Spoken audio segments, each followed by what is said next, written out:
Setiap perjalanan hebat punya awal yang sederhana. Yang satu ini dimulai di sebuah desa kecil yang tenang. Di Kemusuk, dekat Yogyakarta, lahirlah seorang anak laki-laki. Namanya Soeharto. Ia lahir pada tanggal 8 Juni 1921. Hidup di desa itu sederhana, jauh dari hiruk-pikuk kota besar. Hari-harinya diisi dengan rutinitas kehidupan pedesaan. Ia belajar tentang tanah, ia belajar tentang musim, ia belajar tentang pentingnya kebersamaan. Ini bukan kehidupan yang mewah, itu dibangun di atas kerja keras. Itu dibangun di atas kebersamaan. Anak laki-laki dari Kemusuk ini tidak mungkin tahu jalan panjang yang terbentang di depannya. Ia hanyalah seorang anak, mempelajari pelajaran pertama kehidupan di jantung Jawa. Tahun-tahun awalnya ditandai dengan kesederhanaan. Ia dibesarkan di lingkungan yang mengajarinya ketahanan sejak usia muda. Ia berpindah-pindah antara rumah kerabat, belajar beradaptasi dengan lingkungan yang berbeda. Pengalaman ini, meskipun mungkin sulit, membentuk karakternya. Dunia sedang kacau dan angin perubahan mencapai Indonesia. Bagi Soeharto muda, jalan ke depan menjadi jelas. Ia memilih kehidupan seorang prajurit. Ia bergabung dengan tentara kerajaan Hindia Belanda atau Ken Il. Ini adalah pengalaman pertamanya dengan disiplin militer. Di sini, ia belajar dasar-dasar menjadi seorang prajurit. Ia belajar berbaris. Ia belajar menggunakan senjata. Ia belajar mengikuti perintah. Itu adalah dunia yang terstruktur, sangat berbeda dari kehidupan desanya. Tapi ia beradaptasi dengan cepat. Ia menunjukkan bakat alami untuk kehidupan militer. Kemudian datanglah badai pendudukan Jepang. Heil dibubarkan, dan realitas Indonesia berubah secara dramatis.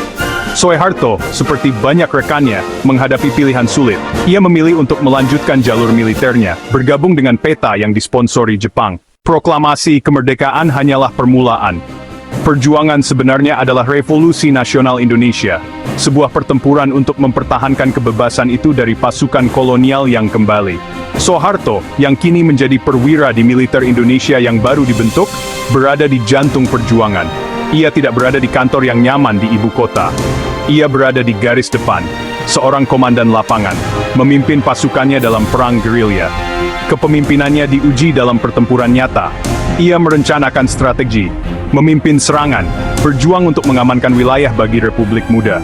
Disinilah reputasinya sebagai komandan yang cakap dan berani lahir. Salah satu pencapaiannya yang paling menonjol adalah serangan umum 1 Maret 1949.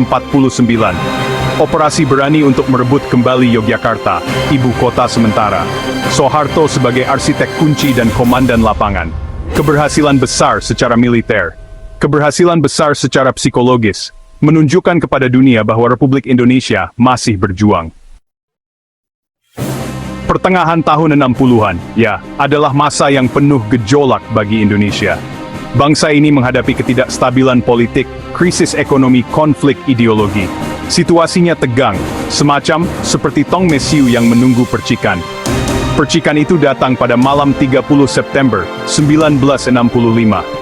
Sebuah peristiwa yang dikenal sebagai Gerakan 30 September terungkap, di mana 6 jenderal tinggi Angkatan Darat diculik dan dibunuh.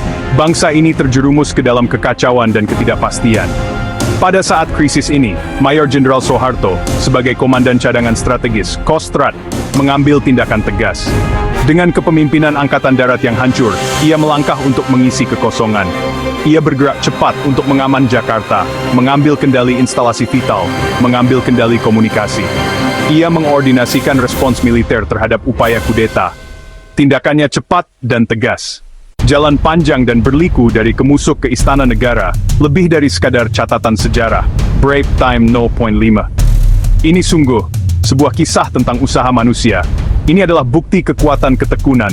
Kehidupan Soeharto mengajarkan kita bahwa keadaan tidak harus menentukan takdir kita. Ia memulai dengan sangat sedikit, di lingkungan pedesaan yang sederhana. Tapi ia memiliki keteguhan hati yang tenang, tekad untuk terus maju. Perjalanannya dari anak desa menjadi pegawai bank, menjadi prajurit, menjadi jenderal, dan akhirnya menjadi presiden, menunjukkan bahwa sebuah jalan dapat dibangun di mana sepertinya tidak ada. Ini adalah pelajaran dalam seni kemungkinan. Kisahnya juga merupakan salah satu dedikasi yang luar biasa. Pada akhirnya, perjalanan epik Soeharto berfungsi sebagai sumber inspirasi. Itu mendorong kita untuk melihat kehidupan kita sendiri dan tantangan kita sendiri. Kisah anak laki-laki dari Kemusuk yang menjadi presiden adalah babak yang kuat dalam sejarah Indonesia.